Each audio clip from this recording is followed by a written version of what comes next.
Hey, welcome back to my channel Endless Pages. I'm Liv and welcome to today's video, which is books that I love that I just don't talk about enough. Yeah, I was struggling to honestly come up with a video idea lately, and I just thought that I would just do a quick little video where I chat to you guys about some books that I love that I just don't think that I talk about enough on this channel. Either they didn't get 5 stars, so they didn't go in like a best, they didn't go in like the best of last year video, or I read them before I had a book talk, or I just genuinely don't give them enough love on this channel. So I have 5 books here that I'm going to tell you guys about today. The first book is such an out of character recommendation for me, and that is Blackout. This is a collection of short stories.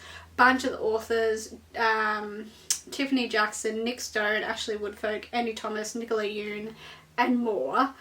It's just like a young adult collection of little romance stories, and they're all set at the same time in New York, I think it was. Yes, in New York during a heat wave, and then there's a massive blackout. Yeah, so if you've watched my videos before, you know that I don't read contemporary romance. I'm just not a fan of it, and I don't know why this is the book that I was like, yeah, I'm gonna read contemporary romance and give this one a go, but absolutely loved it. It's, yeah, like I said, a collection of short stories, and they're all just absolutely beautiful and wholesome and really uplifting. They explore really cute and healthy relationships. One of the stories even kind of delves with the idea of having your own identity outside of a relationship, and before getting into a relationship, dealing with your own identity and making yourself happy. So it's just like really healthy, beautiful, wholesome stories. The Blackout setting was super fun and wholesome, and all of the stories kind of had tiny little connections, which I found really satisfying. I feel like I would recommend this if you are looking for a palette cleanser between like big massive heavy books, or like between fantasy books or sci-fi books. I would also recommend this to anyone who loves contemporary romance stories, because I just found these so wholesome, so adorable. They're so quick. You can read a couple of stories. I think I read this whole book in half an hour, but you can space it out and read the stories like as many at a time as you want. But I just had a big grin on my face the whole time I read this book. It was so adorable, so sweet. And yeah, I cannot believe that I loved this, but I absolutely did. Next up is a book that I started long before TikTok, and that is Letters to the Lost. This is by Bridget Kemmer. This is a beautiful book. It's basically a book about grief. We have, I can't even remember the characters' names, it's been so long. That's right, Juliet and Declan. I think Juliet is dealing with the death of her mother, and she writes her mother letters to kind of still as a way to communicate with her mother. And she leaves them on her mother's grave. And then Declan is also dealing with his own grief, and he comes across one of the letters on Juliet's mother's grave and writes back, and there starts this beautiful correspondence between these two people. It's basically a beautiful book about these two people and how they both deal with grief in their own ways. It is quite a confronting and upsetting book, because obviously the discussion of death and mourning, and you know, that's always really hard to read. But I really loved this book because it was a beautiful message about I guess not judging people based on their appearance or how they act, and you can't really judge someone before you really get to know them, and people are not always how they seem, or not always how they present themselves or come across. So in this book as well, you also get to read the kind of emails that they end up writing to each other and their correspondence, which is a fun, cute little mixed media aspect to it as well.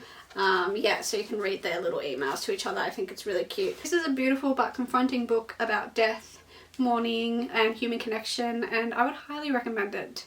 I really want to reread this, because I know that there's a sequel that I never read. So yeah, I want to reread this and then read the sequel, because yeah, this was beautiful. The next couple of books I think are going to be pretty obvious, but I don't think I've outright just like said it in my favorites or comfort reads videos, which is really surprising. I would tag those videos, but they're from like the start of my booktube, and that's kind of embarrassing. But yeah, the Acator Series by Sarah J Maas, shouldn't use acronyms, A Court of Thorns and Roses.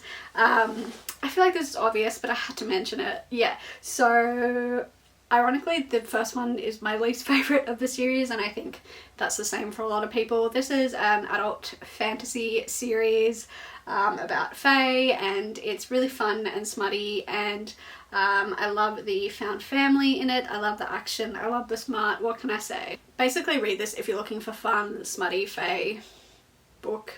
But again, criticize this book all you want, totally fair. Next up we have this beautiful dystopian. This is The Ones We're Meant to Find by Joan He. It's gorgeous cover. I can't remember if this is young adult or I think this is young adult. I'm just going to say young adult. I'll correct myself if I'm wrong. Beautiful book about two sisters. We follow C, who like a couple of years ago, 3 years ago I think, woke up on the beach of this abandoned island with absolutely no memory of how she got there. I think she only remembers her sister, yes, and that she has to go find her sister and escape this island. The only other thing on the island is this like androidy kind of robot-y thing. And then we have the other sister, Casey, who is living on this kind of, I'm really bad at describing the plot of this book. Yeah, like an ecosystem that's like floating above Earth because humanity has fucked the Earth. You know, drained it of its resources, destroyed it. Casey is convinced that her sister is dead and she mourns her, and the people that are living on this ecosystem have been kind of like hand selected to be up there, and they're meant to be the best and brightest, and they're meant to be working on a way to save Earth. And Casey is an incredibly smart person, and she's very conflicted about whether Earth is worth saving. Like, they're, you know, her sister's dead, and well, she thinks she's dead, and she knows humanity. She's got this really cynical but yet like justified view about humanity, and she's very conflicted. Should she use her knowledge to help humanity and help Earth? So this is a beautiful commentary on how we treat our environment and humans' nature. This book is absolutely beautifully written, and there was a plot twist in this that just shook me to my core. When it comes down to it, it is about the story of the love these two sisters have for each other, and it's a story of family, and it's absolutely devastating. And the plot twist I just did not see coming, and it absolutely devastated me. Like, this book, all I have to say about this book is that the writing is absolutely beautiful. The final book is A Project by Courtney Summers. I picked this book up because I read Courtney Summers' other book, Sadie, and I loved it, and I wanted to check out her other work. Project is basically about two sisters. We have Lo and B, and there's a terrible accident in their family where both parents die. Lo is in the ICU, and B is desperate for help. And she comes across it from this charismatic leader of this project called the Unity Project, and his name is Lev. And when Lo wakes up in the ICU, like, Bo's gone, and she's like with this organization now. And years later, Lo is convinced there's something sinister behind this Unity Project and is kind of looking into them. And then this person approaches her and was like, my son was part of the Unity Project and they killed him. So this book is about Lo's desperation to get her sister back, and it's kind of got like culty vibes. And what I love about this book was how much it fucks with you, because like you kind of start to see the manipulation and get manipulated as a reader, because you're reading from Lo's perspective, like the techniques that these charismatic cults and like dodgy groups use. So it starts to mess with your mind because you're reading from someone, Lo, who's like, yeah, this like organization, it's fucked, like something weird's going on here. But she starts to get a little bit manipulated. You as the reader do too. And I started questioning myself, even though I was convinced about what was going on and what kind of people these people were. So this book really messes with you. I loved it. I loved the kind of commentary and representation of cults and their techniques, and how much it can mess with you no matter, you know, how smart you are or how convinced you are, or, you know, and how it really feeds on people's desperation. So I just loved how much this messed with my mind. This is kind of another book like The Ones We're Meant to Find that is kind of a tribute to sisterly love and the power of that bond between sisters and family. So that was just my short little video I wanted to do today. Highlight some books that just don't get enough love on my channel and just books that I wanted to recommend to you guys. Let me know in the comments below, what books do you not recommend enough? What books on your shelf do you not give enough love? And let me know in the comments below based on my recommendations. Do you have any similar recommendations you could give to me? Thank you so much for watching again. As always, all my social media links are in the description below.